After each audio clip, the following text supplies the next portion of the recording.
నా ప్రభు అయిన యేసుక్రీస్తు వారికి చేరుకొచ్చిన ప్రియ దేవుని బిడ్డలందరికీ నా హృదయపూర్వకమైన వందనాలు తెలియజేస్తా ఉన్నాను.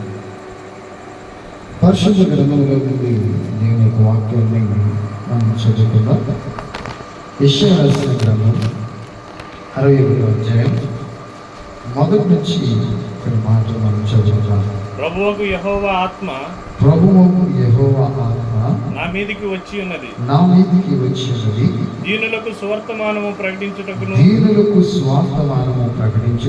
యెహోవా నన్ను అభిషేకించెను. నలిగిన హృదయము గల వారిని దృఢపరచుటకును చెరలోనున్న వారికి విడుదలను బంధింపబడిన వారికి విముక్తిని ప్రకటించుటకును యెహోవా హితవత్సరము మన దేవుని ప్రతిదండన దినమును ప్రకటించుటకును దుఃఖాక్రాంతులందరినీ ఓదార్చుటకును సియోనులో దుఃఖించు వారికి ఉల్లాస వస్త్రములు ధరింపజేయుటకును బూడిదకు ప్రతిగా పూదండను దుఃఖమునకు ప్రతిగా ఆనంద తైలమును భారభరితమైన ఆత్మకు ప్రతిగా స్తుతి వస్త్రమును వారికి ఇచ్చుటకును ఆయన నన్ను పంపి ఉన్నాడు. యెహోవా తన్ను మహిమపరచుకున్నట్లు నీతి అను మస్తకి వృక్షములనియు యెహోవా నాటిన చెట్లనియు వారికి పేరు పెట్టబడును. అలాగే పరిశుద్ధ గ్రంథంలో నుండి లూకా రాసిన సువార్త 4వ అధ్యాయం 17వ వచనం నుంచి మనం చూద్దాం. 4వ అధ్యాయం 17వ వచనం 4:17 ప్రవక్త అయిన యెషయా గ్రంథము ఆయన చేతికి ఇవ్వబడును. ఆయన గ్రంథం విప్పగా ప్రభు ఆత్మ నా మీద ఉన్నది, బీదలకు సువార్త ప్రకటించుటకై ఆయన నన్ను అభిషేకించెను. చెరలోనున్న వారికి విడుదలను, గుడ్డి వారికి చూపును కలుగునని ప్రకటించుటకును, నలిగిన వారిని విడిపించుటకును, ప్రభువు హితవత్సరమును ప్రకటించుటకును ఆయన నన్ను పంపి ఉన్నాడు. ఆయన రాయబడిన చోటు ఆయనకు దొరికను. ఆయన గ్రంథము చుట్టి పరిచారణకు ఇచ్చి కూర్చుండెను. సమాజ మందిరంలో ఉన్నవారందరూ ఆయన తేరి చూడగా ఆయన నేడు నీ వినికిడిలో ఈ లేఖనము నెరవేరునదని వారితో చెప్పసాగెను. అప్పుడు అందరూ ఆయన గురించి సాక్ష్యమిచ్చు ఆయన నోటి నుండి వచ్చిన దయగలిగిన మాటలు ఆశ్చర్యపడి ఈయన యేసు కుమారుడు కాదా అని చేరుకొని చుండగా చాలా చిన్న ప్రార్థన చేసుకుని వాక్యం ధ్యానం చేద్దాం. మహాపురుషుడా, మా ఘనమైన తండ్రి, కృప కలిగిన దేవ, సర్వశక్తిమంతుడా, నీ కృప కలిగిన నామానికి, దయగలిగిన నామానికి వందనాలు, స్తుతులు, స్తోత్రాలు ప్రభువా. ఈ రాత్రికాల సమయంలో అయ్యా కొద్దిమందిమైన పదివిని నీ పాద సన్నిధిని చేరి అయ్యా నీ పాదాల చెంత గడుపుటకు మీరు ఇచ్చిన యోగ్యతను బట్టి, ధన్యతను బట్టి నీకు స్తుతులు, స్తోత్రాలు ప్రభువా. నమ్మదగిన దేవా, పరిశుద్ధుడా, ఉన్నతుడా, నీకు స్తోత్రాలు. ఈ లేఖనాన్ని మేము అర్థం చేసుకుంటూ ప్రభు దయచేయండి. అయ్యా నీ లేఖన ప్రకారం అయ్యా మేము కూడా అయ్యా జీవించగలుగుటకు, నడవగలుగుటకు కృప దయచేయమని, అయ్యా అర్థమయ్యే రీతిలో మా అందరికీ బోధించమని, అయ్యా మీరే మహిమ పొందమని యేసయ్య నామములో వేడుకొచ్చు ప్రార్థన చేస్తున్నాం తండ్రి. ఆమేన్. ప్రియమైన దేవుని బిడ్డలారా, ఈ యొక్క వాక్యాన్ని మనం చూసినట్లయితే యెషయా గ్రంథాన్ని ఏమంటారంటే ఈ బైబిల్ గ్రంథం ఎన్ని పుస్తకాలు? యెషయా గ్రంథం ఎన్ని? చెప్పండమ్మా, చూసాను చెప్పండి. అంటే అంత డౌట్ ఉందన్నమాట. అంటే బైబిల్ గ్రంథంలో అంటే ఈ యెషయా గ్రంథము మొత్తం బైబిల్ గ్రంథంలో ఒక చిన్న పుస్తకం అన్నమాట.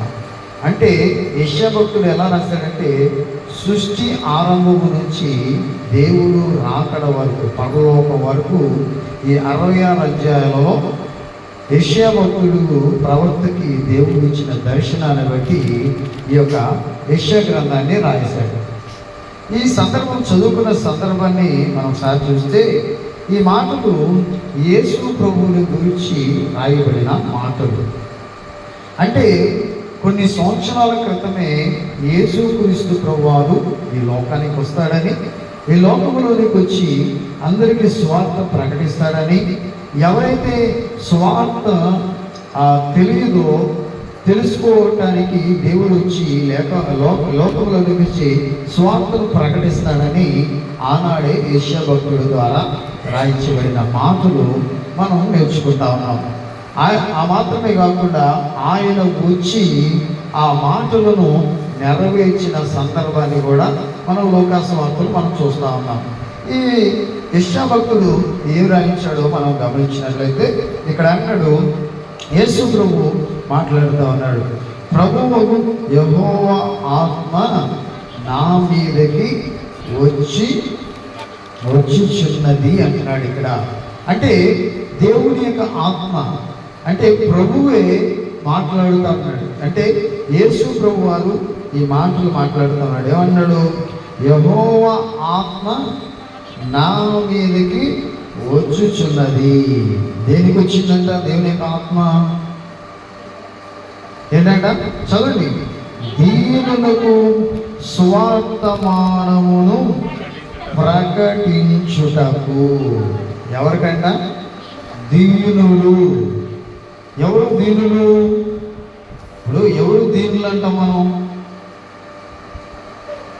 ఎవరు దీనులు అంటాం? చెప్పండి, ఎవరు దీనులు అంటాం మనం? ఇప్పుడు మన ఇంటి ముందుకి ఒక వ్యక్తి బట్టలు చిరిగిపోయి చెప్పులు జుట్టుతో ఏంటి వచ్చి, అమ్మా నాకు ఏదైనా అన్నం పెట్టండి, ఆకలి అవుతుంది అన్నాడు అనుకోండి. ఆ దీనుడు అంటే దిక్కు లేని వ్యక్తి కాబట్టి మనం ఏం చేస్తాం? మనం తోచింది పెడతా ఉంటాం. అంటే దీనులు ఎవరంటే అంటే లేనివాడు అని అర్థం, అవునా? అంటే వాడికి ఏం లేదు కాబట్టి. అంటే దేవుని యొక్క వాక్య ప్రకారము ఎవడు దీనుడు అంటే ఎవరైతే వాక్యాన్ని లేని వ్యక్తులు దీనులు. వాక్యానుసారంగా ఎవరు దీనులు అంటాం? మనం అనుకోవచ్చు, ఈ లోకంలో మాకు కావలసినంత సంపద ఉంది, ఐశ్వర్యం ఉంది, కావలసిన కొన్ని కోట్ల కొలది రూపాయలు ఉన్నాయి, డబ్బులు మాకు ఉంది, మాకు కావలసిన జ్ఞానం ఉంది, మాకు తెలివితేటలు ఉంది అని మనం అనుకోవచ్చు. కానీ ఇక్కడ వాక్యం మనం ఒకసారి గమనించినట్లయితే ఎవరు నీకు ఎన్ని కోట్ల రూపాయలున్నా, ఎంత జ్ఞానం ఉన్నా, ఎన్ని తెలివితేటలున్నా ఏంటంట, నీవు యేసు ప్రభు నీ జీవితంలో లేకపోతే, యేసు ప్రభు యొక్క స్వార్థ మానవును అంగీకరించకపోతే, యేసు ప్రభు యొక్క స్వార్థను తెలుసుకోకపోతే నీవు దీనుడవు. అంటే నువ్వు ఈ లోకంలో ఎంత ఆస్తిపరుడైనా వచ్చు, యేసు ప్రభు లేని జీవితం, యేసు ప్రభు వారు లేని బ్రతుకు దీనత్వముతో సమానం. అంటే యేసు ప్రభు ఏం చేస్తాడంటే దేవుని యొక్క ఆత్మ చేత ప్రేరేపించబడి దీనులకు స్వార్థమానము ప్రకటించడానికి రాబోతున్నాడని యెషయా భక్తుల ద్వారా ప్రవచనాన్ని పలుకుతా ఉన్నాడు. పేదోని బిడ్డారా, ఇవి ప్రవచనాన్ని మనం ఒకసారి గమనిద్దాం. చూడండి, దీనులకు స్వార్థమానము ప్రకటించుటకు. ఎవరంట? ఎవరు దీని వాక్యం సెలవిస్తూ ఉంది? యేసు లేనివాడు దీనుడు, లేనివాడితో సమానమే. ఈ లోకంలో ఎంత సంపద ఉన్నా, ఎంత ఐశ్వర్యం సమకూర్చుకున్నా, యేసు ప్రభు లేని జీవితము దీనత్వముతో సమానము. అందుకే ఆయన ఈ లోకములోనికి ఆత్మపూర్ణుడుగా, అంటే కుమారుడిగా ఈ లోకంలో ఉద్భవించి జన్మించి మనిషి కుమారుడిగా ఈ లోకంలోనికి వచ్చి ప్రతి వ్యక్తిని స్వార్థమానము ప్రకటించడానికి, నీకు స్వార్థను అందించడానికి దీనుడుగా ఈ లోకానికి వచ్చాడని దేవుని యొక్క వాక్యం సెలవిస్తా ఉంది. దేవుడు ఏం చేశాడు? అభిషేకించి ఎవరిని పంపించాడు? ప్రభు అయిన యేసుక్రీస్తు వారిని పంపించాడు అని రాయబడింది. ఎవరంట? అలాగనే కాకుండా నలిగిన హృదయము గల వారిని. ఎవరైతే నలిగిపోయి ఉన్నారో, అంటే వారి హృదయం ఎలా ఉందంట? నలిగిపోయిన వ్యక్తులు. అంటే ఈ లోకంలో చూసినట్లయితే ఎటూ తోచలేని స్థితి. వారి స్థితిగతులు ఎట్లా ఉంటాయంటే, ఏది చూసినా ఈ లోకంలో వారికి ఏది ప్రయత్నాలు చేసినా, ఎన్ని ప్రయత్నాలు సాగించినా ఆ ప్రయత్నాలన్నీ విఫలమవుతున్న సమయంలో నువ్వు నలిగిపోతున్నప్పుడు, నీవు కృంగిపోతున్నప్పుడు, నువ్వు బాధపడుతున్నప్పుడు దేవుడు ఎలా వస్తున్నాడో రాస్తా ఉన్నాడు. ప్రియదేవుని బిడ్డలారా, ప్రభుని సిద్ధపరిచి ప్రభు అయిన యేసు ప్రభుని దేవుడు ఎలా ఈ భూమి మీదకి పంపిస్తున్నాడో లేఖనము ద్వారా స్పష్టంగా మాట్లాడుతూ ఉన్నాడు. ఈ రోజున మనం గమనించాలి, ఇంకా క్రీస్తుని ఎరగని స్థితిలో, ఇంకా క్రీస్తుని తెలుసుకోని స్థితిలో, యేసు ప్రభుని నమ్మని స్థితిలో మనం ఉన్నాం. ఈ స్వార్థ ప్రకటించబడుతూ ఉంటే, ఈ స్వార్థ వినిపించబడుతూ ఉంటే, ఇది నీ కోసమే అని, నీవు దీనత్వంలో ఉన్నావని, నీ జీవితం నలిగిపోయిందని యేసు ప్రభు ప్రకటిస్తూ ఉంటే, స్వార్థని మనం ఏం చేస్తున్నాం తెలుసా? చెవులు పెడతా ఉన్నాం. అందుకే ఇక్కడ అంటున్నాడు, నువ్వు నలిగిపోయి ఉన్నావా? నలిగిపోయిన బ్రతుకుని ఏం చేస్తున్నాడంట? హృదయములను దృఢపరచుటకు. నలిగిపోయిన వ్యక్తుల్ని దృఢపరచడానికి. దృఢపరచడం అంటే ఏంటి? ధైర్యం, అంటే బలాన్ని ఇస్తానికి ప్రభు ఈ లోకానికి వచ్చాడని ఆలోచించేయాలి. ఎందుకయ్యా యేసు ప్రభు వచ్చాడు? యేసు ప్రభుని ఎందుకు మీరు ఆరాధిస్తున్నారు అని మిమ్మల్ని ఎవరైనా అడిగితే, ఎందుకు ప్రార్థనా మందిరానికి వెళ్తారు? ఎందుకు ప్రార్థన చేస్తారు? యేసు ప్రభు ఎందుకు తెలుసుకోవాలి? ఆయన నిజమైన దేవుడా, నిజమైన రక్షకుడా అని మిమ్మల్ని ఎవరైనా ప్రశ్నించాడు అనుకోండి, ఏం చేయాలి? మనం స్వార్థను ప్రకటించాలి.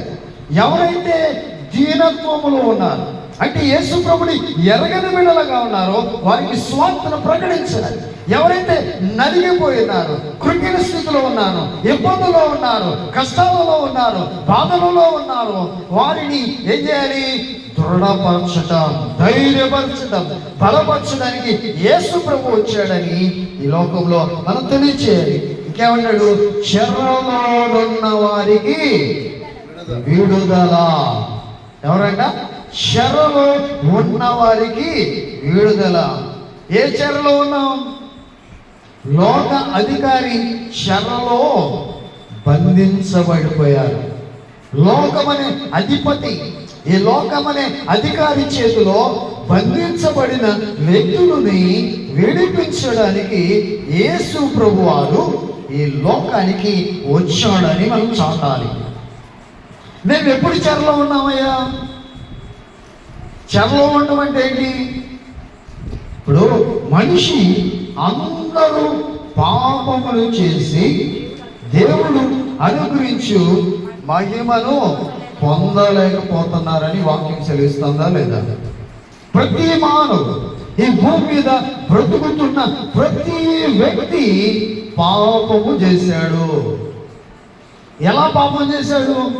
ఆది తల్లిదండ్రులైన ఆదాము అవ్వ ద్వారా పాపము సంక్రమిస్తా వస్తుంది. దావీదు అంటాడు కదా, నేను జన్మతో, అంటే తల్లి గర్భములో రూపించబడక ముందే నేను పాపిగా నేను నిర్మించబడ్డాడు అని రాయబడింది.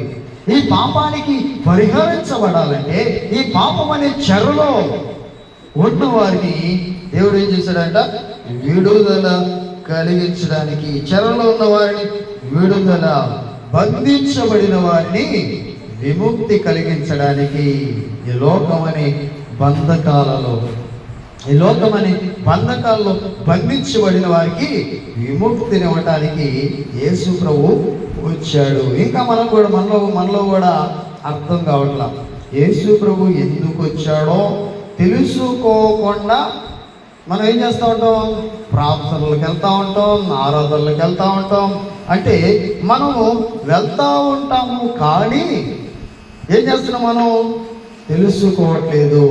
ఎందుకు ఈ దేవుని అంటే మనం దేవుణ్ణి ఎందుకు అనుసరించాలో, ఎలా కీర్తించాలో, ఎలా ఆరాధన చేయాలో, ఎలా అనుసరించాలో ఈ రోజున మనకు అర్థం కావట్లా. అందుకే ఇక్కడ అన్నాడు చూడండి, యెహోవా హితవచనం అంటే బంధించబడిన వారిని విముక్తిని ప్రకటించుటకు. ఇంకేమన్నాడు? యెహోవా హితవచనము మన దేవుని ప్రతిదండన దినము ప్రకటించుటకు. ఏం రాశాడు ఇక్కడ? స్వార్థ చెబుతున్నాడు. రెండోది ఏమన్నాడు? స్వార్థని నమ్మకపోతే దీనత్వం అంటే దీనులకు స్వార్థ ప్రకటిస్తున్నాడు. రెండోది ఏమన్నాడు ఇక్కడ? నలిగిపోయింటే నలిగిన హృదయాల్ని దృఢపరుస్తున్నాడు. ఇంకేమన్నాడు? చెరలో ఉంటే విడుదల ఇస్తున్నాడు, బంధించబడితే నీకు విముక్తినిస్తున్నాడు. కానీ ఇక్కడ అంటున్నాడు యెహోవా హితవత్సరమును. దేవుడు ఏం చేస్తున్నాడు? హితవత్సరమును ఏమన్నాడు ఇక్కడ? హితవత్సరమే కాకుండా మన దేవుని ప్రతిదండన దినమును ప్రకటించుటకును. దేనికోసం అంట? దేవుని యొక్క ప్రతిదండన దినం రాబోతా ఉంది. అంటే దేవుడు ఏం చేస్తున్నాడు? రాబోతూ ఉన్నాడు. నీ ప్రతి క్రియలకి, ప్రతి కార్యానికి ఏమంట? ప్రతిఫలం, ప్రతిదండన ఇచ్చే రోజు రాబోతా ఉంది. ఈ రోజున మనం ఒకసారి ఆలోచన చేయాలి. నువ్వు ఇంకా యేసు ప్రభు నీ హృదయంలోకి రాలేదంటే, యేసు ప్రభు యొక్క సువార్తని నీ హృదయంలోకి చోటు ఇవ్వట్లేదంటే నువ్వు దేన్ని కలిగినట్లు? నీవు దీనుడవే. ఇంకేమన్నాడు? నీ యొక్క జీవితం ఎలా ఉందంటే నలిగిపోయిన హృదయం, చెరలో ఉన్నావు, బంధించబడి ఉన్నావు. నీ యొక్క వాక్యాన్ని ప్రకటిస్తూ ఇక్కడ ఉగ్రత కూడా ప్రతిదండ దినం రాబోతుందని ప్రకటిస్తా ఉన్నాడు. అందుకే ఇక్కడ అన్నాడు దుఃఖాక్రాంతులందరినీ ఓదార్చడానికి అంట సియోనులో దుఃఖించు వారికి ఉల్లాస వస్త్రములు ధరింప చేయుటకును. ఏంటంట? ఆయన రాబోతున్నాడు కాబట్టి ఆయన్ని మనము ఆయనను నమ్మి ఆయన బిడలగా, ఆయన స్వరూపములో ఆయన బిడలగా మార్చబడి మనం ఆయన సన్నిధిలో హృదయపూర్వకమైన దుఃఖముతో, కన్నీటితో దేవుని వైపు తిరిగి ఆయన్ని అనుసరించగలిగితే ఏం చేస్తాడంట? సియోనులో అంటే సియోను దేనికి సాదృశ్యంగా ఉంది? దేవుని సన్నిధికి సాదృశ్యంగా ఉంది. అంటే దేవుని యొక్క సన్నిధిలో నువ్వేం చేయాలి? నీ హృదయాన్ని ప్రభువుకి ఇచ్చి, నీ హృదయాన్ని కన్నీటితో కడుక్కొని నీ జీవితాన్ని ప్రభు చేతిలో పెట్టినట్లయితే నీ జీవితం ఎలా మార్చబడుతుందో రాస్తున్నాడు ఇక్కడ. సియోనులో దుఃఖించు వారిని ఉల్లాస వస్త్రములు ధరింప చేయుటకు. ఏమనంట? బూడిదకు ప్రతిగా భూదండను. నువ్వు దరిద్రతలో ఉన్నావు, యేసు ప్రభుని తెలుసుకున్నావు కాబట్టి, యేసు ప్రభుని అంగీకరించావు కాబట్టి నీ బూడిదకు ప్రతిగా భూదండను, దుఃఖములకు ప్రతిగా ఆనంద తైలమును, భారభరితమైన ఆత్మకు ప్రతిగా స్తుతి వస్త్రము వారికిచ్చుటకు ఆయన నన్ను పంపి ఉన్నాడు. ఇక్కడ యేసు ప్రభు ఉద్దేశాన్ని ఎందుకు పంపుతున్నాడో, ఈ లోకానికి ఎందుకు వచ్చాడో, ఎందుకు రావాల్సి వచ్చిందో. ఎందుకంటే చాలా మంది అనుకుంటా ఉంటారు, ఈయన కూడా అందరిలో ఒక దేవుడు అనుకుంటా ఉంటారు, ఈయన కూడా అందరిలో ఒక ప్రభు అనుకుంటా ఉంటారు. కానీ ఇక్కడ ఎందుకు ఈ దేవుడు యేసు ప్రభు ఇచ్చిన ఉద్దేశాన్ని ఈ రోజున ప్రజలు అర్థం చేసుకోలేకపోతా ఉన్నారు, తెలుసుకోలేకపోతా ఉన్నారు.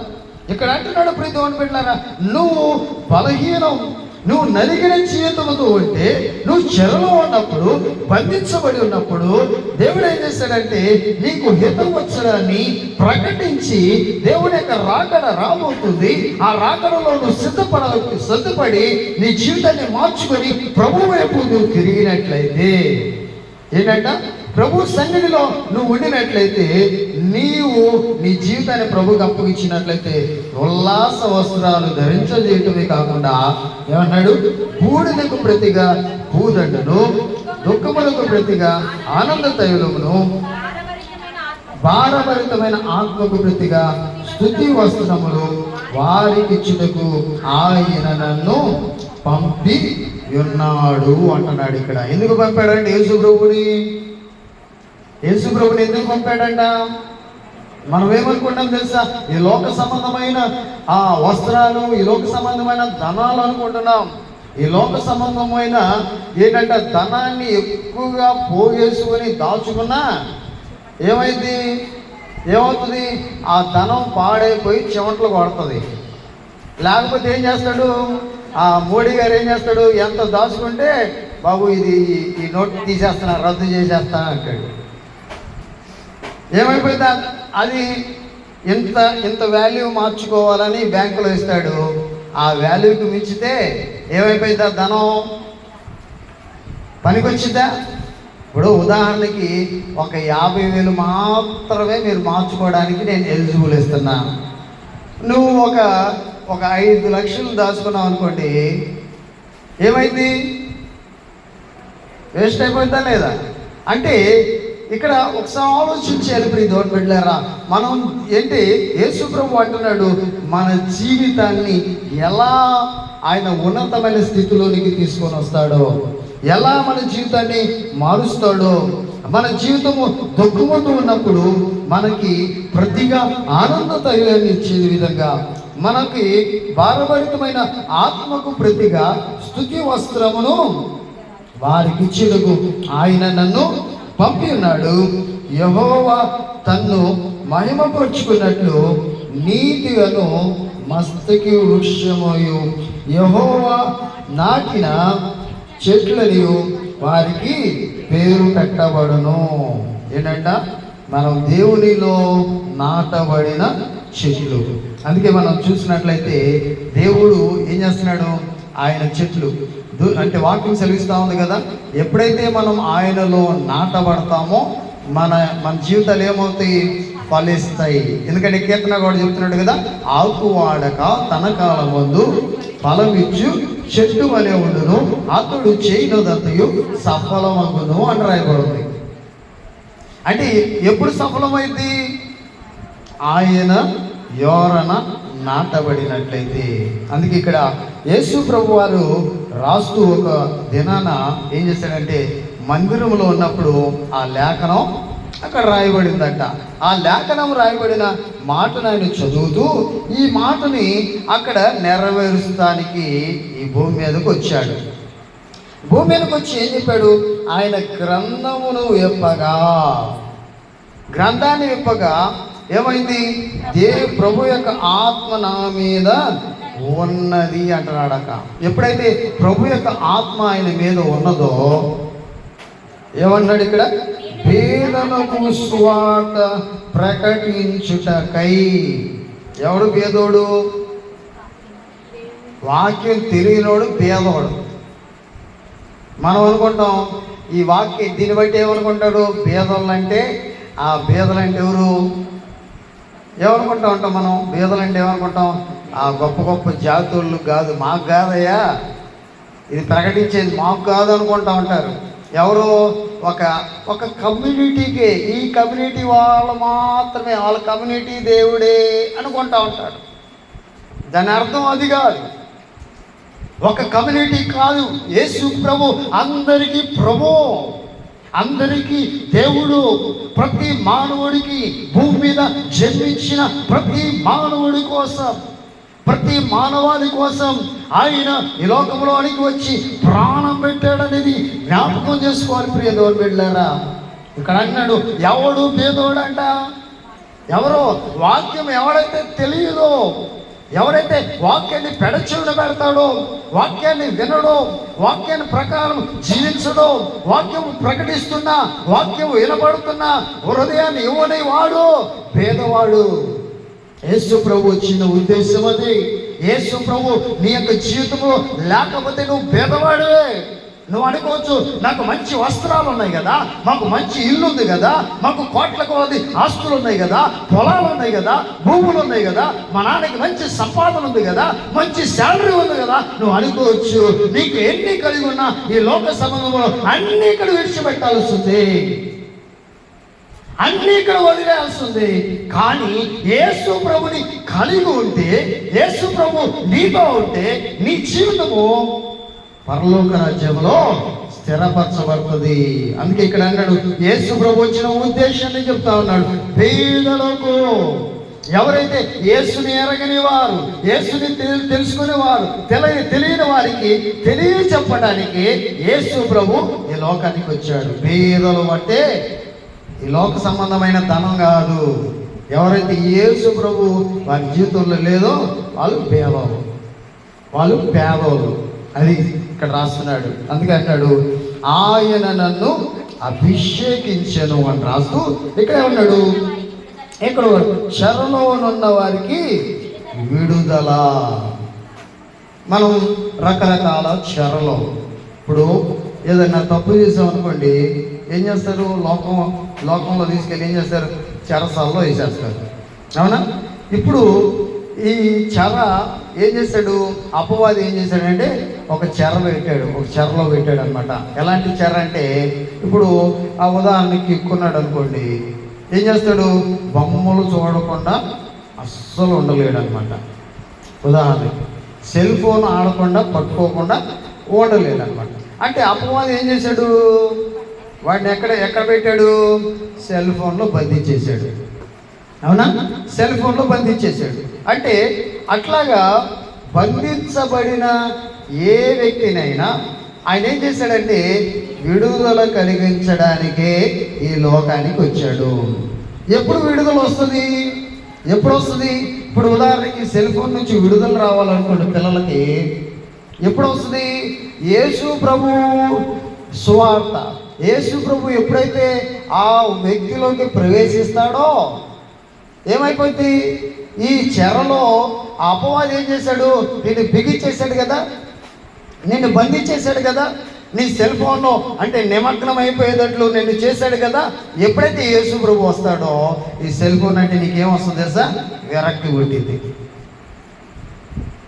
అసలు చూడవు ఇక. ఎందుకని నీవు ఇప్పుడు పేద వ్యక్తివి కాదు, నువ్వు పేదవాడివి కాదు. యేసు ప్రభు ఆయన ఐశ్వర్యవంతుడు, ఆయన సమస్త సృష్టిని కలిగజేసిన దేవుడు నీ జీవితంలోనికి వచ్చాడు కాబట్టి, నీ బ్రతుకులోనికి వచ్చాడు కాబట్టి, నీ పేదరికం పోయి నిన్ను ఐశ్వర్యవంతుడిగా ఆయన సన్నిధిలో, ఆ రాజ్యంలో నిన్ను ముద్రించాడు. ప్రియదో బిడ్డారా, అందుకే ఇక్కడ అంటాడు పేదలకు సువార్త ప్రకటించడు, ఆయన నన్ను అభిషేకించను. ఇంకేమన్నాడు? చెరలో ఉన్న వారికి విడుదలను, గుడ్డి వారికి చూపును. ఏంటంట? ఏం గుడ్డి? ఇప్పుడు మన అందరం కళ్ళు బాగానే ఉన్నాయి కదా, ఏం చేస్తున్నావు? గుడ్డితనం అంటే మన నేత్రాలు ఏమున్నాయంట? ఈ నేత్రాలు వేరు, మనోనేత్రాలు వేరు. అంటే మన మనసు అనే నేత్రాలు ఏం చేయాలి? గుడ్డితనంతో ఉన్నాయి. అంటే ఎలాంటి గుడ్డితనంతో ఉన్నాం తెలుసా? మనం ఎలాంటి గుడ్డి వాళ్ళమంట? ప్రభు అని తెలిసి కూడా ప్రభుని కనపరచలేము, ప్రభువుని మహిమపరచాలని తెలిసి కూడా ఆయన మహిమపరచలేకపోతున్నాం, ఆయన స్తుతించాలని తెలిసి కూడా ఆయన స్తుతించలేకపోతున్నాం, వాక్యం చదవాలని తెలిసి కూడా వాక్యాన్ని చదవలేకపోతున్నాం, ప్రార్థన చేయాలని తెలిసి కూడా ప్రార్థన చేయలేకపోతా ఉన్నాం. అంటే మన మనసు ఎట్లా ఉంది? గుడ్డిగా ఉన్నాం, గుడ్డితనం. అంటే అలాంటి గుడ్డితనంతో ఉన్న వాళ్ళని ఏం చేయాలంట? ఆయన ఏం చేస్తున్నాడు? విడిపిస్తా ఉన్నాడు. పేరుకు బైబిల్ పట్టుకుంటున్నాం, పేరుకు మందిరానికి వెళ్తున్నాం, పేరుకు ప్రార్థన చేస్తున్నాం, పేరుకు వాక్యాన్ని చెప్తున్నా, కానీ నా నేత్రాలు ఏమైపోయినాయి? ముయ్యబడిపోయినాయి. ఈ ముయ్యబడిన నేత్రాలని ఆయన ఏం చేయాలంట? విడిపించడానికి, తెరవటానికే ఈ లోకానికి వచ్చాడు అని దేవుని యొక్క వాక్యం చెల్లిస్తాము. యేసు ప్రభు ఇంకా మనకి అర్థం కావట్లేదంటే ఆయన రక్షకుడని, ఆయన దేవుడని, ఆయన గొప్పవాడని, ఉన్నతుడని తెలియట్లేదంటే మన నేత్రాలు ఏమైనాయి? గుడ్డోళం అయిపోయాం. ఇక్కడ రాస్తున్నాడు, గుడ్డి వారిని చూపును కలుగునని ప్రకటించుటకు, నలిగిన వారిని విడిపించుటకు, ప్రభు ఇద్దరు వచ్చును ప్రకటించుటకు ఆయన నన్ను, యేసు ప్రభు చెప్తున్నాడు, నన్ను పంపిన ఉద్దేశం అది. పంపిన ఉద్దేశం అది ప్రియతోటి బిడ్డలారా. అంటే ఎవరు నశించకూడదని, ఎవరు చెరలో పడకూడదని, ఎవరు నరకవాటిలో కాలకూడదని ఉద్దేశంతో యేసు ప్రభు ఈ లోకానికి వచ్చాడు. అందుకే ఇక్కడ రాస్తున్నాడు, ఎప్పుడైతే యెషయా భక్తుడు ప్రవచనాన్ని పలికాడో కొన్ని వందల సంవత్సరాల తర్వాత యేసు ప్రభు గారు ఈ లోకానికి వచ్చి ఈ లోకంలో ఆయన మందిరంలో, సమాజ మందిరంలో ఈ యొక్క పుస్తకపు చుట్టని, గ్రంథాన్ని విప్పినప్పుడు ఈ మాటలు ఎప్పుడైతే చదివాడో అవన్నీ నెరవేర్చబడి అని రాయబడింది. ప్రియ దేవుని బిడ్డలారా, అందుకు యేసు ప్రభు యొక్క ఉద్దేశాన్ని మనం తెలుసుకోకుండా, యేసు ప్రభు ఎందుకు వచ్చాడో మనం ఎరగకుండా ఏదో గుడ్డి భక్తుల్లాగా అనుసరిస్తా ఉంటే ఉపయోగం లేదు. నువ్వేమన్నా నలిగిన స్థితిలో ఉన్నావేమో, నువ్వేమన్నా చెరలో ఉన్నావేమో, ఇంకా బంధించబడి ఉన్నావేమో, నీకు స్వార్థ ప్రకటిస్తూ ఉన్నా యేసు ప్రభు యొక్క గొప్పతనాన్ని ఇంకా తెలుసుకోలేని స్థితిలో ఉన్నావేమో. ఈ రాత్రికాల సేవలో దేవుని యొక్క వాక్యము ప్రకటించబడుతూ ఉండగా ఏం చేయాలి? మనం యేసు ప్రభు యొక్క ఉద్దేశాన్ని మనకు తెలియజేశాడు కాబట్టి మనం విడిపించబడాలి, మనం వెలిగించబడాలి, మన జీవితం ప్రభుకి అప్పగించాలి. ఎప్పుడైతే ప్రభుకి అప్పగిస్తామో మన జీవితాలు వెలుగుమయముగా మార్చబడతాయి. యేసు ప్రభు మనల్ని ఏం చేస్తాడంటే, యేసు ప్రభు కలిగిన బిడ్డల్ని మనము దీనులు కాదు, భేదోళం కాదు, యేసు ప్రభుని ఎప్పుడైతే మనం తెలుసుకుంటామో మనము ఐశ్వర్యవంతులుగా, ఆయన ఏం చేశాడంట? ఐశ్వర్యవంతుడై మన కోసం మనల్ని, దరిద్రులమైన మనల్ని ఐశ్వర్యవంతులుగా చేయడానికి ఆయన దరిద్రుడైపోయాడు అని రాయబడింది. ఆయన దీనుడైపోయాడు అని రాయబడింది. ఈరోజున ఆలోచించండి ప్రియ దేవుని బిడ్డలారా. ఎందుకంటే యేసు ప్రభు వచ్చిన ఉద్దేశాన్ని ఇంకా తెలుసుకోకుండా, ఉద్దేశాన్ని ఎరగకుండా మన జీవితాన్ని ఇంకా ఏదో మనం దేవుడి సన్నిధిలో సరైన రీతిలో ప్రభుని స్తుతించలేకుండా, ఆయన్ని సమీపించలేకుండా, ఆయన ఆరాధించలేకుండా ఉన్నట్లయితే మనం కూడా ఏం లేనట్టు, మనలో ఏం లేనట్టు, మనం ఐశ్వర్యవంతులు కాదు, పేదోళమే. యేసు ప్రభు లేకపోతే, యేసు ప్రభు మన బ్రతుకులే లేకపోతే ఈ లోకంలో ఎన్నో ఉండొచ్చు, ఎంతో పేరు పలుకుబడి ఐశ్వర్యం ధనం ఉండొచ్చు. నీ ధనము ఒక రోగానికి దినాన్ని అక్కడికి రాదు. గత సంవత్సరాలు చూసాం, కరోనా వచ్చినప్పుడు ధనం ఉంది కానీ ఆ ధనము వారిని కాపాడి ప్రాణాలు నిలబెట్టగలిగిందా? మనకు ఉదాహరణ దేవుడు ఎన్నో చూపించాడు.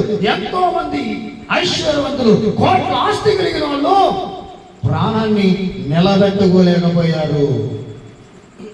ఒకసారి ఆలోచించి ప్రియ దేవుని బిడ్డలారా, రాత్రికాల సమయంలో దేవుడు పలికిన మాటలు, ఎందుకు యేసు ప్రభు ఈ లోకానికి వచ్చిన ఉద్దేశాన్ని తెలుసుకొని ఆయన్ని సొంత రక్షకుడిగా అంగీకరించి ఆయన బిడ్డలుగా మారితే మన జీవితాలు, మన బ్రతుకులు ఎలాంటి స్థితిలో ఉన్నా, ఎలాంటి బంధకాలలో ఉన్నా, ఎలాంటి పరిస్థితుల్లో ఉన్నా దేవుడు విడిపిస్తాడు. ఆయన విడిపించగలిగిన దేవుడు అని తెలుసుకొని ఆయనని మనం సొంత రక్షకుడిగా అంగీకరించాలని దేవునికి వాక్యం సెలవిస్తా ఉండగా ఆ రీతిగా ప్రభు మనకి సహాయం చేయదుగాక. తలలో వచ్చి ప్రార్థించేద్దాం ప్రియ దేవుని బిడ్డలారా. ఎందుకంటే యేసు ప్రభు ఎందుకు ఈ లోకానికి వచ్చాడో ఆ ఉద్దేశాన్ని మనం చక్కగా తెలుసుకున్నాం. దేవుని యొక్క మాటలు మనం విన్నాం.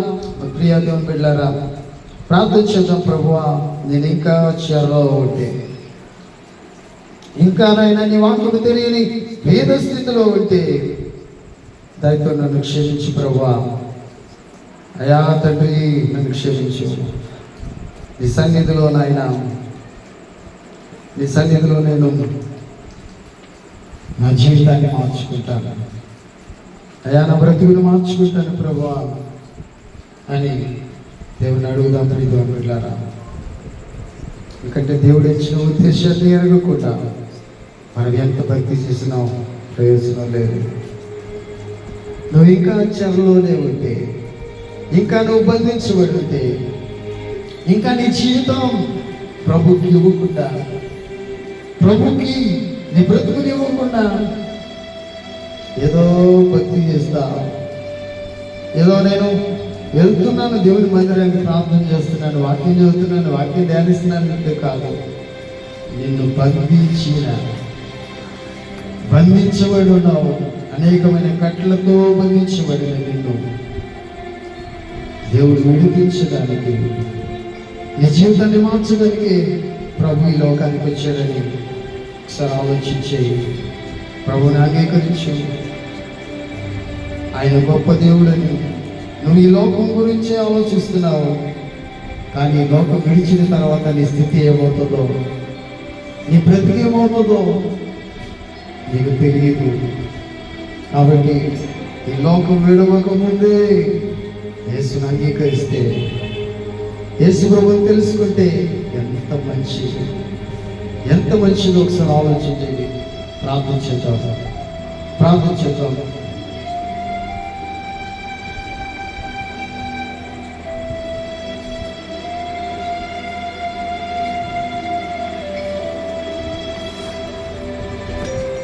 పరిశుద్ధుడా, ప్రేమ తండ్రి, దయగల ప్రభువా, మీ ఘనమైన శ్రేష్టమైన పరిశుద్ధ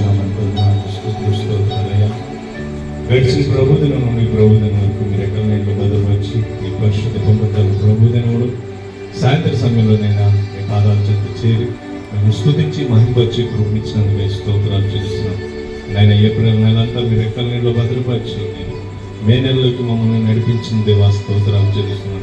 నెలంతా మీ కాపుదలు దయచేయండి ప్రభువా, మీ నామములో నిలబెట్టండి. నేను అయా మీ కొందనాలు స్తోత్రాలు చెల్లిస్తున్నాం. ఈ రాత్రి వేళ ప్రభువా, అయా మీ పాదాలు చెంద చేరి ప్రతి ఒక్క బిడ్డను పేరు వస్తుంది దీవించండి, ఆశీర్వదించండి. నైనా మీ దాసుడు ఇతర వాక్యం ప్రభువా, అయా మా హృదయాల్లో భద్రం చేసుకుని మీ వాక్యానుసారంగా జీవించే భాగ్యం దయచేయమని నడిపించినాం. నైనా మీకు వందనాలు ప్రభా, మా కోసం అయా మీరు కలువరి శిలువలో బలియాగమైపోయినైనా మీ రక్తం కాచి మమ్మల్ని రక్షించిన దేవా స్తోత్రాలు. మీ కొరకు చేత బలపరచమని మీ నామమును నిలబెట్టుకుని అడుగుతున్నాం. ఈ రాత్రి వేళ ప్రభువా, అయా మీ పాదాల చెంత గడపడానికి మీరు ఇచ్చిన ధన్యతకై కృతజ్ఞతాస్తుతులు స్తోత్రాలు చెల్లిస్తున్నాం. ఈ సమయంలో మా గృహాలను వెళ్తుండగా దీవించి ఆశీర్వదించి క్షేమం ఇచ్చి పంపించండి. మరో పరిశుద్ధ పునరుద్ధాన ప్రభు దినంలో ఈ రీతిగా మేమంతా చేరి మేము స్తుతించి మహిమపరిచే వరకు మీ కృప కాపుదల మాతో ఉంచి మమ్మల్ని నడిపించమని మా ప్రభువును మా రక్షకుడైన నజరేయుడైన యేసుక్రీస్తు పరిశుద్ధ నామములో కృతజ్ఞతాస్తుతులు చెల్లించి ప్రార్థిస్తున్నాం తండ్రి, ఆమేన్. పరలోకమందున్న మా తండ్రి, నీ నామం పరిశుద్ధపరచబడుగాక, నీ రాజ్యం వచ్చినగాక, నీ చిత్తం నెరవేరుగాక. మా కోసం దినాలను దయచేసి మా రోజు సమీక్షించి ప్రకరణను క్షమించు, తప్పించు. ఎందుకంటే రాజ్యం, కాలం, శక్తి, మహిమ నిరంతరమైన తండ్రి, ఆమేన్. మన పరమ తండ్రి దేవుని ప్రేమ, మా యేసుక్రీస్తు యొక్క కృప, పరిశుద్ధాత్మక అన్యోన్య సహవాసం నిత్యమెల్లప్పుడు మనకు మన కుటుంబాలకు ఈ కాలంలో నివసిస్తున్న ప్రతి కుటుంబానికి తోడుగా ఉండి దేవుడు నడిపించి దీవించునుగాక. ఆమేన్.